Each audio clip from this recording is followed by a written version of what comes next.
आता दलाली गेल्या 2.5 वर्षामध्ये या सरकारतल्या काही नेत्यांनी आणि अधिकाऱ्यांनी जी खाल्ली त्याच्याबद्दलचं पूर्णपणे विथ पुराव्यासकट तिथं मी काही गोष्टी मांडलेल्या आहेत पुस्तकाच्या माध्यमातून. 11 मुद्दे आहेत.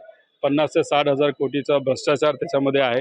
काही मुद्दे आता हे सरकार तिथं घेतंय, पण फक्त राजकीय स्कोर सेटल करण्यासाठी त्यांचा तो प्रयत्न आहे.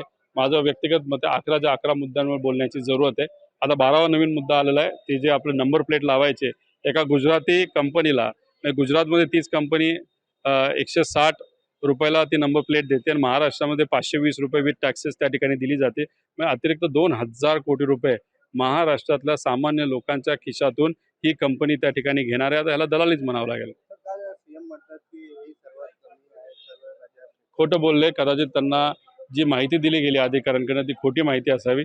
आमच्याकडनं पूर्ण पुरावे आहेत. गुजरातचे आमच्याकडे रेट आहेत 160 रुपये इथं आहे आणि महाराष्ट्राचे सुद्धा त्याच्यामध्ये रेट आहेत इथं 531 रुपये.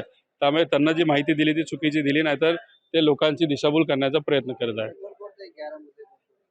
नाही, त्याच्यामध्ये MSRTCचा भ्रष्टाचार आहे, आरोग्याचा भ्रष्टाचार आहे, त्यानंतर कॉन्ट्रॅक्ट भरतीचा मुद्दा आहे, त्याच्यानंतर कृषीचा एक मुद्दा आहे, त्यानंतर हायर टेक्निकल एज्युकेशनचा मुद्दा आहे.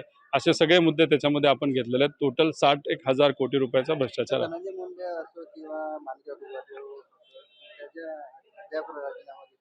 नैतिकता त्यांच्याजवळ असेल तर त्यांनी राजीनामा द्यावा, कारवाई होऊस्तर थांबावं. कारवाई नाहीतर जे काही शोध प्रकरण आहे ते संपल्यानंतर मग त्यांनी परत एकदा मंत्रिपद द्यावं. पण नैतिकता असली तर ते राजीनामा देतील. त्यांच्या नातीची छेडछाड त्या ठिकाणी झाली. म्हणजे तिथं मंत्री महोदया ज्या आहेत खडसेताई, त्यांनी जे काल स्टेटमेंट दिलं की मंत्र्यांचीच मुलगी जर सुखरूप नसेल या महाराष्ट्रामध्ये तर सामान्य लोकांनी काय करायचं, हे स्टेटमेंट अतिशय धोकादायक आहे. आणि सामान्य खरंच म्हणजे आपण जर बघितलं पॉस्कोच्या केसेस वाढल्यात, महिलांच्या रेपच्या केसेस वाढल्यात, महिला या महाराष्ट्रामध्ये सुरक्षित त्यांना वाटत नाही, हीच दुर्दैवाची गोष्ट आहे. लवकरच त्यांचं नाव जाहीर होईल.